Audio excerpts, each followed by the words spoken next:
What is up, heroes of Dominion? My name is Charlie. This is Hero War Central, and welcome to day 4 of the Path of the Light video series. We are going to be doing a video every day covering the Path of the Light 7-day event. And as we've been doing every single day, we're going to pick a YouTube comment at random from the previous day, and that player is going to win 5,000 skin stones of their choice. Hopefully you buy Tristan's solar skin with it, but of course the skin stones will work for any hero that you would like. 90 comments total. Mike Horton, the storyline is great. So congratulations to Mike. Thank you for supporting the channel. Please reach out to me on Discord. We'll get you all squared away with those prizes. And if you'd like to be a winner of the skin stone sweepstakes, check out the link in the description box down below to the blog post detailing the rules. It's only a game. Why you have to be mad? Now, before we get into day 4 of the story, I wanted to talk a little bit about what the video topic of today is going to be, and it's going to be how to counter Tristan. I've been getting a lot of feedback that Tristan is not going to be worth leveling. They're not going to summon Tristan. They're not going to get him. Maybe people are going to summon him, but not actually level him up. And in this game, you really got to focus on your main team of 5 heroes. If you don't have room for Tristan, then do not absolutely put any resources into him. Buy items from the shop instead. You will not be disappointed. It's going to be fine. However, I have been seeing a lot of people with great success of Tristan. And in yesterday's video, we talked a lot about how to build a team around Tristan. And those were not the 2 only teams to build. There are many teams to build. Check out Coco from Hero War Secrets. Check out Misty Catherine. Check out Jay Fowl. A lot of great YouTubers have put out a lot of great team-based videos around Tristan. If you're seeing Tristan and you want to know how to counter Tristan, that's what today's video is about. But first, let's get into the story. Now then, on to the event. A lot of you pointed out that you could just click on this intro right here to do the story if you've already beaten this. We have this Cornelius-looking fellow here. You've gone completely bonkers, old man. I'll take your head for this. Let me just... Wait, Galahad, I want to understand what this poor sod is trying to say. Why is everybody calling people names? You guys know that I don't like people you just don't call people names. It's completely unnecessary.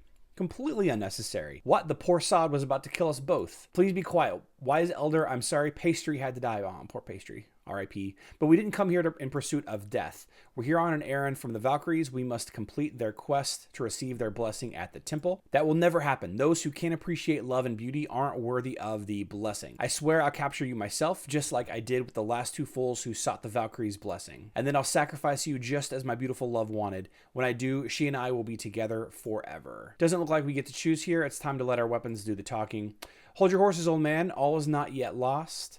Come, villagers, get these scumbags. So now we have a fight where we're gonna attack this poor old man with your best team, and this is how we're gonna break the spell that they have on Cornelius and I'm sorry, not Cornelius, on Luther and Marcus. And what's interesting is this is definitely a Cornelius reskin. I'm very much interested in this look. He's more of a more haggard, more worn out kind of hero, but if we just run through this fight, it's a relatively easy fight depending on the your team setup and synergy and everything. And then when you're finished, you're treated to the outro here.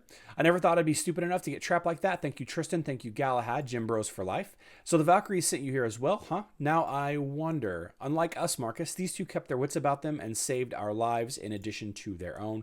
Right now isn't the time for conversation, friends. We have to figure out what's going on. So that's the story for day 4. We're learning more about this elder of the village. I'm not sure if he's confused or possessed, or if he's just completely blinded by love. But in today's video, we are done talking about the story, and now we're going to go to the point of the video. Let's jump down to Tristan and discuss it a little bit more about what he is and what he can do. If you're interested in a couple of the other videos about Tristan, how he compares to other heroes such as Ching Mao, the types of teams to build around him. Check out the links at the end of this video. There's also a video out there floating around about the best things to buy from the shop. I believe that was day 1 of this event series. So if you want to catch back up, check that out. I'll also have a playlist linked in the description box down below if you want to start from the beginning and keep on going all the way through. So Tristan is a warrior. He's a frontline damage dealing specialist. He is incredibly effective at taking out heroes in the 2nd position. If you have a Kark team, Kark is in 2nd position. If you have a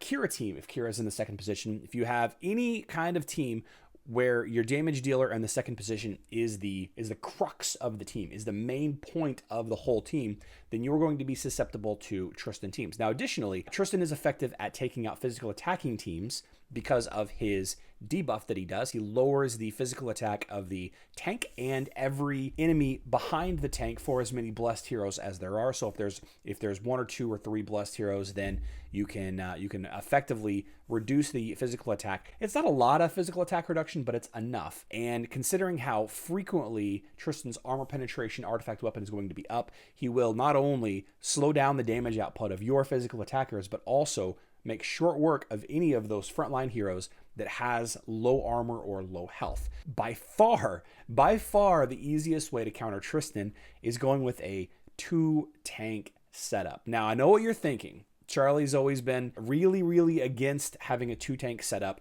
and that is still the case here. That's absolutely still the case here. However, when you're dealing with specific heroes, you need to have specific counter. If you take a look at my Kark team, right? This is my Kark team. This is kind of the default one that I have on defense for now. Sebastian's a nice, decent supportive hero. If I needed to change, let's assume that this was an attacking team. Actually, let's just pick one here. So I'm going up against this team right here. This has got a Jorgen who curses. We've got the Cursed Flame from Celeste. So Sebastian is a good choice for my support hero slot. Let's say I'm going up against this team right here. I've got Yasmin. Not a lot of debuffers, not a lot of Jorgens or Arachnes or Fenris in this team. So I might drop Sebastian for Helios. Now, if I come up against a team that doesn't have a lot of damage debuffs or stuns or sleeps, I know that Arachne is right here, then I might use Nebula. If a Martha is in the back, I might use Nebula here. If Martha wasn't in the back, hypothetically, I might use Jorgen. And Jorgen is a good use in this situation because Jorgen will hit this front line, including Arachne, slow down the energy game. A lot of the damage will be forced back onto this Martha, which is okay because typically I can out-damage Martha's armor and heals with this setup. So there's a lot of different ways that you can build this Kark team in order to counter different teams that are floating around the arena. And why am I talking about Kark when we're talking about Tristan? Well, obviously, this is my team. I need to know how to counter Tristan with my team. So just like I swap out this middle hero for various other supports, sometimes you can swap out Martha for Helios. Sometimes you can do something like this or Sebastian. There's a lot of different ways to build Kark teams, but Bob 1, as we call it, as I affectionately call it, is this setup right here. This is the first baseline that I use, and then from there I make decisions based on the enemy team. What if I add in a second tank instead, okay, as a counter hero for Tristan? What does this do? Well, this pushes my damage dealer back a little bit. Now, my damage dealer will gain energy a little bit slower. However, this will make it so that Tristan will have to have 2 blessed heroes in his team. And before you say, oh, that's easy, tank plus Marcus, I don't see a lot of people using Marcus. I see maybe some new players using Marcus because ease of getting out of the Grand Arena shop, or because of this whole blessed tag, they might jump on that hero instead of grabbing Celeste Martha or the starter hero Thea. I can see a lot of people not going with Marcus that are more established, and it's because Marcus was brought up so late. His utility is so low. Aside from having the blessed tag, I can see that people might not use Marcus, and if they are, then you'll still be able to get the debuff onto Kark. But what is happening here is the massive damage output that Tristan is affecting on your front line because of the permanent armor penetration uptime and how frequently he can use his ultimate based on his massive energy gain. You just are absorbing all of that damage with your double tank setup. And I just threw Corvus in here as an example. You could use a lot of different tanks here. Obviously, you could use Cleaver. You could use Galahad if you leveled up Galahad. You can use Chaba if you really like Chaba. You can use any thick boy. Rufus would be good as well. Rufus would kind of help out a lot as well. High health, right? You can use any second tank in this position.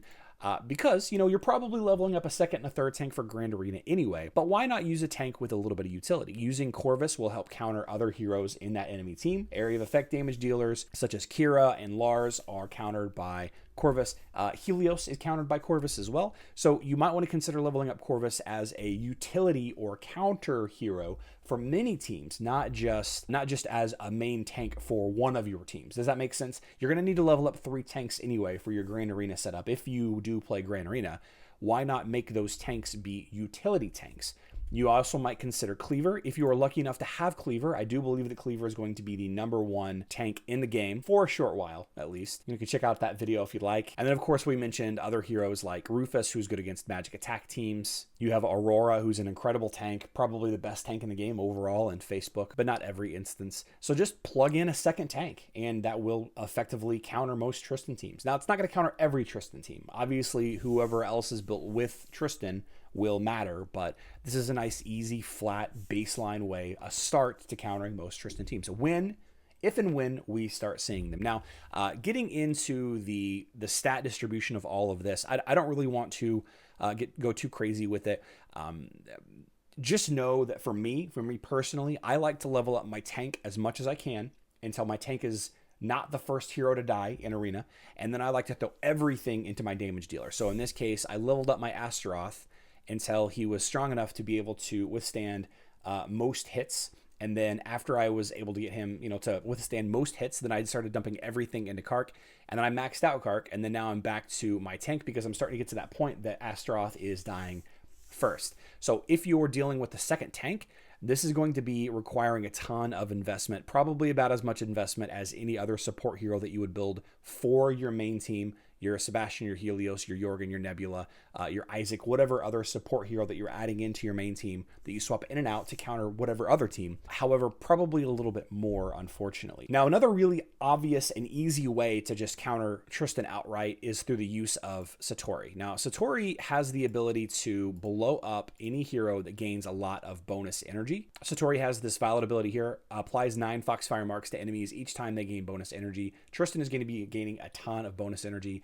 And Ravenous Pack here, whenever this ult hits, it does a lot of damage. The issue that I find with Satori here is that you're still going to need to push Satori back. You can't just plug Satori in to this example. So if I drop my support hero and add Satori in, this right here, my Kark is going to die very quickly, and then my Satori is going to die shortly after that. You're still probably going to need 2 tanks to protect Satori, or like a tank and somebody tough like Anvari, or your own Tristan, or another thick tank, like I said, like Lilith, or some people are using extra warriors that are tougher than Kark, like Ishmael, or maybe, I guess Ju is behind Satori. So Satori is an obvious way to counter Tristan, but I think that you need to take extra steps to protect Satori. And while you don't need a ton of investment into Satori to make him effective against Tristan teams, I think you have to be very careful of who you're building, of what team you're dropping Satori into,